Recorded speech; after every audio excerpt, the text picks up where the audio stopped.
আল্লাহ রাব্বুল আলামিন সূরা নিসা 34 নম্বর আয়াতের মাঝের অংশে বলছেন, ফাস-সালিহাতু কানিতাতুন হাফিজাতুল লিল গায়বি বিমা হাফিজাল্লাহ। মহান আল্লাহ বলছেন, আদর্শবান নারী, আদর্শবান স্ত্রীর তিনটি বৈশিষ্ট্য তুলে ধরেছেন। এক, আদর্শবান স্ত্রী তারা আল্লাহ এবং আল্লাহর রাসূলের আনুগত্য করে যারা।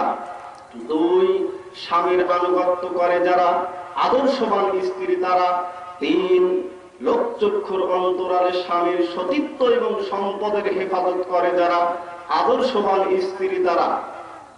সম্মানিত উপস্থিতি, আব্দুল্লাহ ইবনে আমর রাদিয়াল্লাহু আনহু থেকে বর্ণিত, আল্লাহর নবী সাল্লাল্লাহু আলাইহি ওয়াসাল্লাম বলেন, লা ইয়ানজুরুল্লাহু ইলা ইমরাতি, ওই নারীর দিকে মহান আল্লাহ রহমতের দৃষ্টিতে তাকাবেন না, ওই নারীর দিকে আল্লাহ তাআলা করুণার দৃষ্টিতে তাকাবেন না। লা তাশকুরু লিজাওজিহা, যেই নারী তার স্বামীর শুকরিয়া আদায় করে না। দুই, ওয়াহিয়া লা তাস্তাগনা আন, যে নিজের জন্য স্বামীকে পরিপূর্ণ মনে করে না। মহান আল্লাহ ওই নারীর দিকে রহমতের দৃষ্টিতে তাকাবেন না যে স্বামীর শুকরিয়া আদায় করে না, ওই নারীর দিকে রহমতের দৃষ্টিতে তাকাবেন না যেই নারী তার স্বামীকে নিজের জন্য পরিপূর্ণ মনে করে না। সম্মানিত উপস্থিতি, একদা আল্লাহর নবী সাল্লাল্লাহু আলাইহি ওয়াসাল্লাম কোন এক ঈদের খুতবায় লোকদের উদ্দেশ্যে, সাহাবীদেরকে উদ্দেশ্য করে খুতবা দিলেন। তিনি মনে করলেন নারীরা বক্তব্য শুনতে পায়নি, এজন্য বেলাল রাদিয়াল্লাহু আনহুকে সাথে করে রাসূল সাল্লাল্লাহু আলাইহি সাল্লাম গেলেন মহিলাদের মধ্যে। সেখানে গিয়ে তিনি বক্তব্য দিলেন, ভাষণ দিলেন। বক্তব্যের একাংশে নারীদেরকে বললেন, আমি লক্ষ্য করে দেখলাম, আমি জাহান্নামে উঁকি মেরে দেখলাম, জাহান্নামে অধিকাংশ নারী, আমি জান্নাতে উঁকি মেরে দেখলাম, জান্নাতে অধিকাংশই হচ্ছে গরিব মানুষ। সুবহানাল্লাহি ওয়া বিহামদিহি। জান্নাতে আমি উঁকি মেরে দেখলাম। আপনাদের উপস্থিতির কারণে বক্তব্য আমি আপনাদেরকে বোঝাতে পারছি না, আমার কষ্ট হচ্ছে। আপনারা একটু সামনের দিকে এগিয়ে আসেন, আপনারা একটু কাছাকাছি আসেন।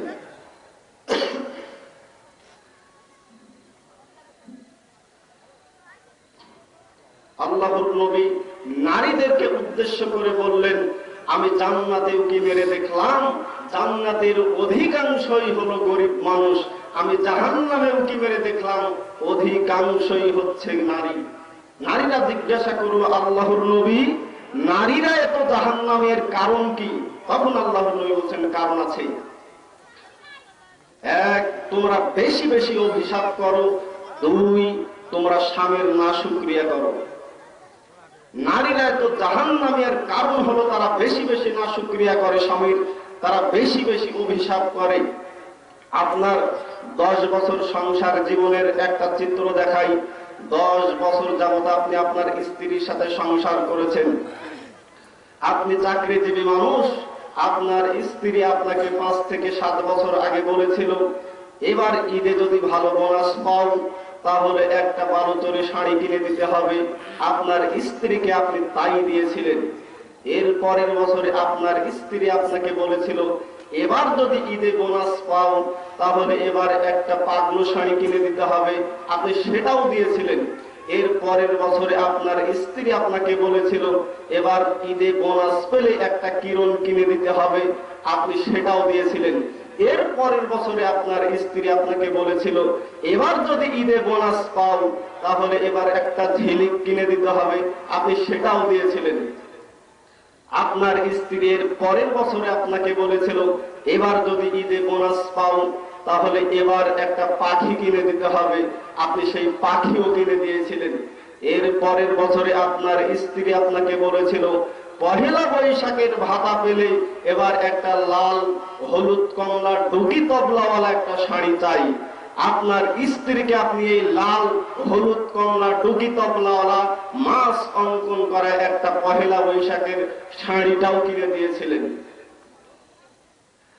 2019 সাল যখন পড়ে গেল, দেশের 64টি জেলা যখন দুর্ভিক্ষের করাল গ্রাসে পতিত হলো, 20 টাকা কেজি পেঁয়াজ যখন 250 টাকা কেজি লেগে গেল, এই কঠিন মুহূর্তে আপনার স্ত্রী আপনাকে বলেছিল এইবার 2020 সাল উপলক্ষে, হ্যাপি নিউ ইয়ার উপলক্ষে এবারও একটা শাড়ি চাই, তখন আপনি বলেছিলেন দেব, তবে একটু দেরি হবে। বুঝাতে পারছে না মনে হয়? দিবেন, আপনি দিবেন না এই কথা এখনো বলেননি। শাড়ি দিবেন, তবে একটু দেরি হচ্ছে। গতবার যেই সময় দিয়েছিলেন এবার এই সময়টা নয়, এবার একটু দেরি হচ্ছে, তবে দিবেন না এই কথা এখনো বলেননি। আপনার স্ত্রী আপনাকে অমনি বলে উঠেছে, তোমার সাথে 10 বছর ধরে সংসার করলাম, জীবনে সুখ পেলাম না, শান্তি পেলাম না। আল্লাহর নবী বলছেন, আমি জান্নাতে উকি মেরে দেখলাম জান্নাতের অধিকাংশই মানুষ হলো গরিব। আমি জাহান্নামে উকি মেরে দেখলাম জাহান্নামের অধিকাংশই হলো নারী। এর কারণ, নারীরা যখন জিজ্ঞাসা করলো তখন আল্লাহর নবী বলছেন, তোমরা বেশি বেশি অভিশাপ করো, বেশি বেশি স্বামীর নাশুকরিয়া করো। মা বোন, আপনাকে বলেই, আপনার স্বামী কৃষক মানুষ, আপনার স্বামী দিনমজুর মানুষ, আপনার স্বামী ভ্যান চালক মানুষ, দিন আনে দিন খাই, প্রত্যেক দিন খুচরা মাছ কিনে। আজ সকালে আপনি আপনার স্বামীকে বলেছিলেন আজ বাজারে গেলে একটা বড় মাছ নিয়ে আসবা, দুর্ভাগ্যবশত ভাড়া ভালো হয়নি, আবারও ছোট মাছ কিনে এনেছে। বাড়িতে যেই ফিরেছে আপনি অমনি বলে উঠেছেন, একদম রেডি করে উঠেছেন, তোমাকে আমি বড় মাছ নিয়ে আসতে বললাম আর তুমি আবারও ছোট মাছ নিয়ে এসেছো। তোমার সাথে 20 বছর ধরে সংসার করলাম, আমার কথা তুমি মূল্যই দিলে না। এরকম আছে না নেই? সম্মানিত উপস্থিতি, আপনাকে নবীর বাড়ির দৃশ্য দেখাই। মা বোন খুব খেয়াল করুন, নবীর বাড়ির দৃশ্য আপনাকে দেখাই। আয়েশা রাদিয়াল্লাহু আনহা বলছেন, নবীর বাড়িতে ঈদের চাঁদ উঠেছে, ঈদের চাঁদ ডুবে গেছে। নবীর বাড়িতে কালো দুটি খাবার ছাড়া কোনো খাবার ছিল না। তখন আসমা রাদিয়াল্লাহু আনহার ছেলে বলছে, খালাম্মা, কালো দুটি খাবার আবার কি? তখন আয়েশা রাদিয়াল্লাহু আনহা বলছেন, বেটা, কালো দুটি খাবার হলো, একটা হলো খেজুর, আরেকটি হলো পানি। রাসূলের বাড়িতে ঈদের দিনে খাবার হলো খেজুর আর পানি। রাসূলের দিনে ঈদের বাড়িতে চুলা জ্বলেনি, রাসূলের বাড়িতে ঈদের দিনে চুলা জ্বলেনি, ঈদের দিনে খাবার হলো খেজুর আর পানি। মা বোন, রাসূলের বাড়ির থেকে তো আপনার অবস্থা ভালো, তার থেকে তো আপনার অবস্থা ভালো, আপনার এত আবেদন কেন? বুঝাতে পারেন মনে হয়? রাসূলের বাড়ির থেকে আপনার অবস্থা আরো ভালো, আপনার এত আবেদন কেন? সম্মানিত উপস্থিতি, এর পরের বাক্য আরো কঠিন। আল্লাহর নবী বলছেন, ওয়াহিয়া লা তাস্তাগনা আন, যে স্বামীকে নিজের জন্য পরিপূর্ণ মনে করে না, ওই নারীর দিকে আল্লাহ রহমতের দৃষ্টিতে তাকাবেন না। নারী তো স্বামীকে যথেষ্ট মনে করে না, পরিপূর্ণ মনে করে না, কিছুই মনে করে না, ওই নারীর দিকে আল্লাহ রহমতের দৃষ্টিতে, করুণার দৃষ্টিতে তাকাবেন না। মা বোন, স্বামীকে মূল্যায়ন করুন। স্বামী কি জিনিস আপনাকে কি দিয়ে বোঝাই? আল্লাহর নবী বলছেন, আল্লাহর পরে যদি কাউকে সাজদা করার জন্য অনুমতি দিতাম তাহলে বলতাম নারীরা যেন তার স্বামীকে সাজদা করে। আল্লাহর পরে যদি কাউকে সাজদা করার জন্য বলতাম তাহলে নারীদেরকে বলতাম তারা যেন স্বামীকে সাজদা করে। মা বোন, স্বামী কি জিনিস আপনাকে কি দিয়ে বোঝাই? আল্লাহর নবী বলেন, স্বামী যদি উটের পিঠে সওয়ার হয়ে আসে আর স্ত্রীকে যদি বিছানায় ডাকে, স্ত্রীকে যদি বিছানায় ডাকে, স্বামীর ডাকে সাড়া দিবে যারা আদর্শবান স্ত্রী, তারা স্বামীর ডাকে যদি সাড়া না দেয় ফেরেশতারা অভিশাপ করবে। মা বোন, স্বামী কি জিনিস আপনাকে কি দিয়ে বোঝাই? আল্লাহর নবী বলেন, স্বামী যদি বাড়িতে থাকে আর স্ত্রীকে যদি ডাকে, বিছানায় ডাকলে, স্ত্রী যদি রান্নার কাজেও থাকে, স্ত্রী যদি চুলার কাজেও থাকে, তবু স্বামীর ডাকে সাড়া দিতে হবে। স্বামী কি জিনিস আপনাকে আমি মা বোন কি দিয়ে বুঝাই? আল্লাহর নবী বলছেন, স্ত্রীর শরীর থেকে যদি ক্ষত নিঃসৃত পুঁজ বের হয়, রক্ত পুঁজ বের হয়, আর স্ত্রী যদি স্বামীর শরীর জিহ্বা দিয়ে চাটেও তবুও স্বামীর ঋণ শোধ হবে না। স্বামী কি জিনিস মা বোন আপনাকে আমি কি দিয়ে বুঝাই?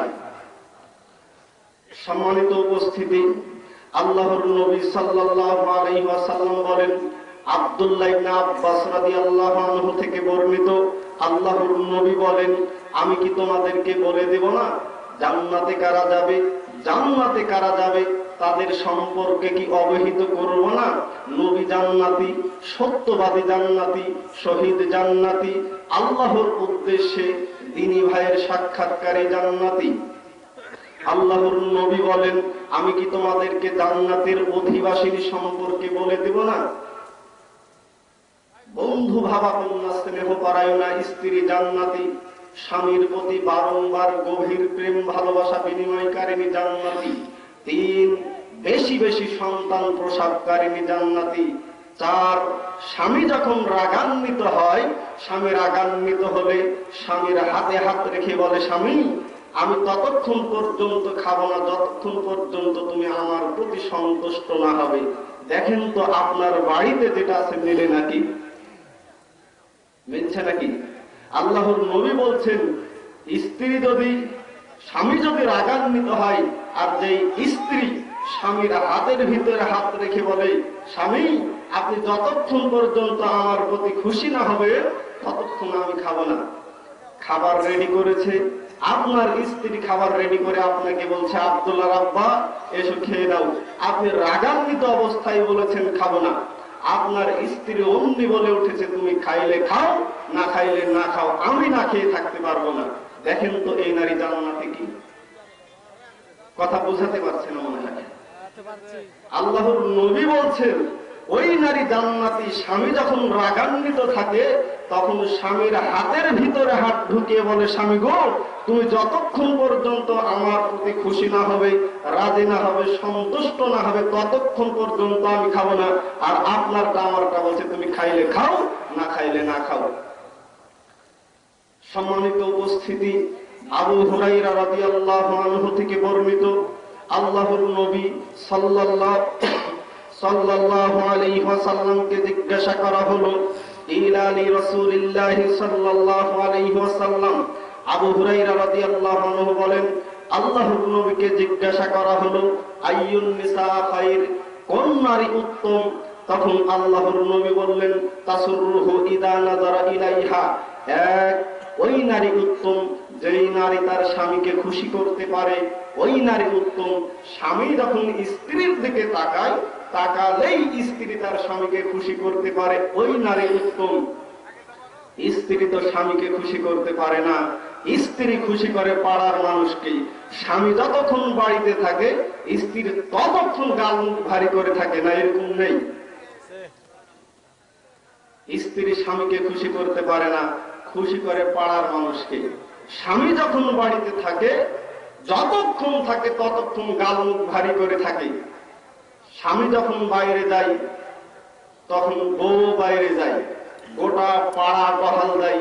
আর পাড়ার যত ইয়াং যুবক সওয়াল, তারা তখন ভাবিকে দেখলেই সালাম দিতে ইচ্ছা করে, ভাবি আসসালামু আলাইকুম, ভাবি আসসালামু আলাইকুম। আর ভাবিও কথা একেবারে সাজিয়ে রেখেছে, কথাগুলো রসে টইটুম্বর হয়ে আছে, একেবারে রসমালাই ছড়াচ্ছে। স্বামী যখন বাড়িতে আসে, স্বামী বাড়িতে আসলে স্বামীকেই জঞ্জাল মনে করে না, এরকম নেই? স্বামীকেই জঞ্জাল মনে করে, অথচ গোটা পাড়ার মানুষ খুশি। স্বামী যখন বাড়িতে আসে তখন গাল মুখ ভারী হয়ে যায়।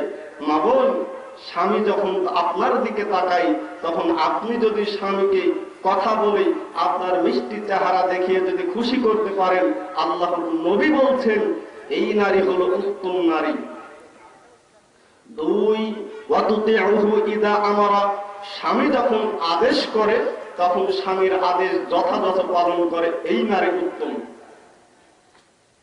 আপনি ক্লান্ত শ্রান্ত মানুষ, কাজ করে বাড়ি ফিরেছেন, আপনার স্ত্রীকে বলছেন, আয়েশা এক গ্লাস পানি দাও তো। তখন আপনার স্ত্রী আপনাকে বলছে, ওখানে আছে একটু ঢেলে খেয়ে নাও। ও দেখছে তো স্টার জলসা, আর আপনাকে বলছে ওখানে আছে ঢেলে খেয়ে নাও। আল্লাহর নবী বলছেন ওই নারী উত্তম যেই নারী ইদা অতুতিউহু ইদা আমারা, যখন স্বামী আদেশ করে আদেশ করলে যথাযথ পালন করে ওই নারী উত্তম। আর আপনাকে বলছে ওখানে আছে একটু ঢেলে খেয়ে নাও, এই বলতো হস্তি নিয়ে বল চলবে না। আপনাকে তালাক দিতে বলে সংশোধন করতে বলেছি, এই বউ হস্তি নিয়ে বল চলবে না। দেখছে স্টার জালসা আর আপনাকে বলছে ওখানে আছে একটু ঢেলে খেয়ে নাও। আর আল্লাহর নবী বলছেন স্বামী যখন আদেশ করে তখন স্বামীর আদেশ যথাযথ পালন করে, এই নারী হলো উত্তম নারী। সম্মানিত উপস্থিতি, আল্লাহর নবী বলছেন সৌভাগ্যের চারটি জিনিস আছে যার কপাল ভালো তার। আল্লাহর নবী বলছেন চারটি জিনিস আছে যার কপাল ভালো তার। বলবো, আপনারা কি আমার কথায় মনোযোগী আছেন? আল্লাহর নবী বলছেন চারটি জিনিস আছে যার কপাল ভালো তার। আল-মারআতুস সালিহা, ভালো স্ত্রী আছে যার কপাল ভালো তার। 2, ওয়াল মাসকানুল ওয়াসি, প্রশস্ত বাড়ি আছে যার কপাল ভালো তার। 3, ওয়াল মারকাবুল হিনাউ, আরামদায়ক ভালো যানবাহন আছে যার কপাল ভালো তার। 4, ওয়াল জারুস সালিহ, প্রতিবেশী ভালো যার কপাল ভালো তার। প্রক্ষান্তরে আল্লাহর নবী বলেন চারটি জিনিস দুর্ভাগ্যের, চারটি জিনিস আছে যার কপাল খারাপ তার। সম্মানিত উপস্থিতি, কথার দিকে খেয়াল করুন। আল্লাহর নবী বলছেন চারটি জিনিস যদি থাকে তাহলে কপাল খারাপ। অসৎ স্ত্রী আছে যার কপাল খারাপ তার।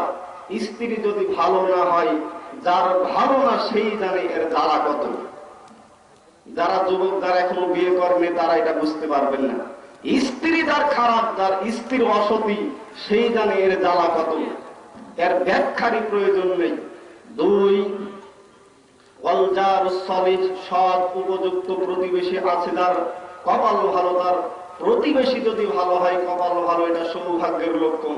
প্রতিবেশী যদি ভালো না হয়, আপনি চাকরিজীবী মানুষ, আপনি বাইরে থাকেন, বাড়িকে নিয়ে দুশ্চিন্তায় পড়েন। বাড়িতে পরিবার আছে, কি না জানি হয়ে যাচ্ছে, এই দুশ্চিন্তা আপনার ভিতরে থাকে। কিন্তু প্রতিবেশী যদি ভালো হয়, এই দুশ্চিন্তা আপনার হয় না। ওয়াল মাসকানুল ওয়াসি, প্রশস্ত বাসস্থান। বাড়ি যদি ছোট হয় তাহলে দুর্ভাগ্যের লক্ষণ। ছোট বাড়ি হলে থাকা খুব কঠিন, মানুষ বেশি। বাড়ি ছোট, বাড়ি সংকীর্ণ, এই বাড়িতে থাকা খুব কঠিন। 4, বিপজ্জনক যানবাহন, বিপজ্জনক যানবাহন আছে যার কপাল খারাপ তার। 15,000 টাকা দিয়ে বাইক কিনেছেন, 15,000 টাকা, যাবেন তানোরে, গুড়ইলের যে রাস্তা, গুড়ইল থেকে কৃষ্ণপুর বাজার যেতে যেতে 3 বার স্টার্ট বন্ধ হয়েছে। এই শীতের রাতে কিক মারতে মারতে আপনার শরীর ঘেমে গেছে। এই শীতের রাতে যাবেন তো তানোরে, গুড়ইল থেকে কৃষ্ণপুর বাজার যেতে যেতে এই অবস্থা। তানোর যেতে যেতে কি হবে এটা আল্লাহ পাক ছাড়া আর কেউ জানে না। তো আল্লাহর নবী বলছেন ভালো যানবাহন আছে যার কপাল ভালো তার। তার প্রথমটাই হলো ভালো স্ত্রী। ভালো স্ত্রী আছে যার, তার কপাল ভালো। স্ত্রী যার খারাপ, সেই জানে তার কপাল কত খারাপ। সম্মানিত উপস্থিতি, সাওবান রাদিয়াল্লাহু আনহু থেকে বর্ণিত, আল্লাহর নবী সাল্লাল্লাহু আলাইহি ওয়াসাল্লামকে জিজ্ঞাসা করা হলো, লাউ আলিমনা আইয়ুল মাল, আল্লাহর নবী কোন সম্পদ সবচেয়ে উত্তম, কোন সম্পদ সবচেয়ে দামি, ফানাত্তাখিদুহু, আমরা যদি জানতে পারতাম তাহলে তা সংরক্ষণ করে রাখতাম, ধরে রাখতাম, নষ্ট হতে দিতাম না। তখন আল্লাহর নবী বলছেন আফদালুহু লিসানুন যাকিরুন ওয়া কলবুন শাকিরুন ওয়া যাওজাতুন মুমিনাতুন তুঈনুহু আলা ঈমানিহি। 3টি কথা বললেন। 1, সবচেয়ে উত্তম সম্পদ, সবচেয়ে দামি সম্পদ হলো যেই জিহ্বা আল্লাহকে স্মরণ করে, আল্লাহর জিকির করে, সুবহানাল্লাহ, আলহামদুলিল্লাহ, লা ইলাহা ইল্লাল্লাহ, সুবহানাল্লাহি ওয়া বিহামদিহি, সুবহানাল্লাহিল আযীম। এইভাবে আল্লাহকে যেই জিহ্বা স্মরণ করে, ওই জিহ্বা উত্তম সম্পদ। 2, ওয়াকলবুন শাকিরুন, যেই অন্তর আল্লাহর শুকরিয়া আদায় করে ওই অন্তর আল্লাহর কাছে সবচেয়ে দামি সম্পদ। 3 ওয়াজাওজাতুম মুমিনাতুন তুঈনুহু আলা ঈমানিহি, আল্লাহর নবী বললেন ওই স্ত্রী সবচেয়ে দামি সম্পদ, সবচেয়ে উত্তম সম্পদ, যেই স্ত্রী স্বামীকে দ্বীনের কাজে, ইসলামের কাজে সহযোগিতা করে। কথা বুঝাতে পারেনি? দ্বীনের কাজে সহযোগিতা করে মানে আপনি তাহাজ্জুদ পড়েন, আপনার স্ত্রীও পড়ে, আপনিও পড়েন, আপনার স্ত্রীও পড়ে। প্রত্যেক রাত্রে আপনি আপনার স্ত্রীকে ঘুম থেকে জাগিয়ে দেন, আপনার স্ত্রীকে তাহাজ্জুদের জন্য ডেকে দেন। কোন কারণবশত এক রাত্রে আপনি জাগতে পারেননি, তখন আপনার স্ত্রী ঘুম থেকে আগেই জেগেছে, আগেই উঠেছে। এবার আপনার স্ত্রী আপনাকে বলছে, আব্দুল্লাহ আব্বা ওঠো, সালাতের সময় হয়ে গেছে, তাহাজ্জুদের সময় হয়ে গেছে, ওঠো। আল্লাহর নবী বলছেন এই নারী হলো সবচেয়ে দামি সম্পদ, যেই নারী স্বামীকে সহযোগিতা করে দ্বীনের কাজে, ইসলামের কাজে। আপনি বিড়ি খান আর আপনার স্ত্রী আপনাকে গ্যাস লাইট আগিয়ে দেয়, আর আপনি তাড়ি খান আর আপনার স্ত্রী আপনাকে গিলাস আগিয়ে দেয়, এই নারী উত্তম নয়।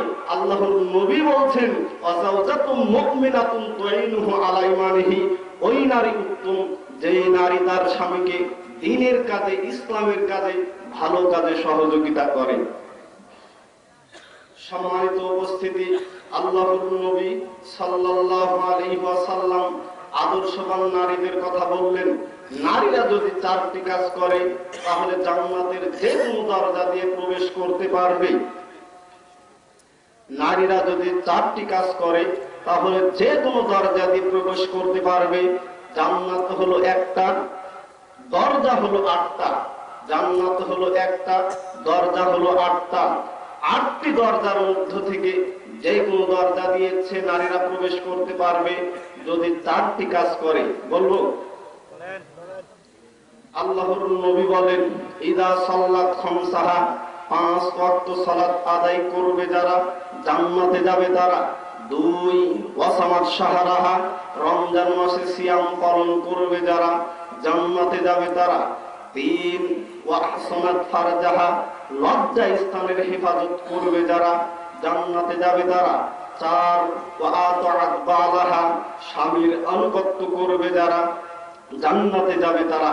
এই 4টি কাজ যদি মহিলারা করে, আল্লাহর নবী বলেন ফাল তাদখুল মিন আইয়ি আবওয়াবিল জান্নাতি শাআত, এই মহিলারা জান্নাতের যে কোনো দরজা দিয়ে প্রবেশ করতে পারবে। সুবহানাল্লাহি ওয়া বিহামদিহি। একদা আল্লাহর নবী বলেন তোমরা জোড়াই জোড়াই দান করো, তোমরা জোড়াই জোড়াই দান করো, তাহলে কিয়ামতের দিন তোমাদেরকে দরজা থেকে ডাকা হবে, জান্নাতের দরজাগুলো থেকে ডাকা হবে, আর বলা হবে এই দরজাটি উত্তম, এই দরজাটি ভালো। যে ব্যক্তি দান সাদাকা করবে, আল্লাহর নবী বলেন তাকে দান সাদাকার দরজা থেকে ডাকা হবে। যে ব্যক্তি সালাত আদায় করবে তাকে সালাতের দরজা থেকে ডাকা হবে। যে ব্যক্তি সিয়াম পালন করবে তাকে রায়্যান নামক দরজা থেকে ডাকা হবে। আল্লাহর নবী বলেন, আবু বকর রাদিয়াল্লাহু আনহু তখন বললেন, আল্লাহর নবী, যাকে জান্নাতের যে কোনো একটি দরজা থেকে ডাকা হবে তার জন্য তো একটিই যথেষ্ট, তবে এমন কি কেউ হবে যাকে জান্নাতের সমস্ত দরজা থেকে ডাকা হবে? তখন আল্লাহর নবী বলছেন, আবু বকর, আমি আশা করি তুমি হলে সেই ব্যক্তি যাকে জান্নাতের সমস্ত দরজা থেকে ডাকা হবে। সুবহানাল্লাহ। আবু বকর এমনই একজন ব্যক্তি, এমন বড় মাপের সাহাবী, এমন বড় মাপের মানুষ, এমন একজন ব্যক্তিত্ব যাকে জান্নাতের একটি দরজা নয়, জান্নাতের 8টি দরজা রয়েছে, 8টির মধ্যে 8টি থেকেই তাকে ডাকা হবে। সুবহানাল্লাহি ওয়া বিহামদিহি। আল্লাহর নবী বলছেন আবু বকরকে ঠিক যেভাবে ডাকা হবে প্রত্যেকটা দরজা দিয়ে তাকে যেতে দেওয়া হবে।